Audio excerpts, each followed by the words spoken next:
বন্ধুরা, এই ক্লাসে আমরা শিখব মিশ্র শব্দ। প্রায় সব রকমের শব্দ সম্বন্ধেই কথা হলো। আর এ- এক ধরনের শব্দের কথা বললেই শব্দ ভাণ্ডারের মূল শ্রেণীগুলিকে এই আলোচনায় আওতায় এনে ফেলা যাবে। এগুলি হলো সংকর বা মিশ্র শব্দ।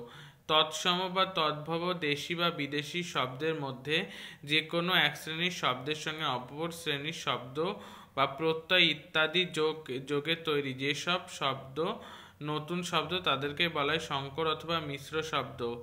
তৎসম যোগ তদ্ভব আকাশগাং বনচড়াল, তৎসম তদ্ভব আর তৎসম কাজললতা, তৎসম দেশি জলঢাকা, তৎসম বিদেশি জল হাওয়া, তদ্ভব বিদেশি হাটবাজার জলাজমি, বিদেশি তদ্ভব মাস্টারমশাই ডাক্তার বদ্যি, বিদেশি বিদেশি উকিল ব্যারিস্টার হেডমিস্ত্রি কোর্ট কাছারি, বিদেশি প্রত্যয়যুক্ত পণ্ডিতগিরি চরণদার বাড়িওয়ালা দারোয়ান বাবুয়ানা ঘুষখোর, বিদেশি উপসর্গযুক্ত বেকসুর বেহাত হরেক বেহাত গরমিল গড়হাজির ইত্যাদি।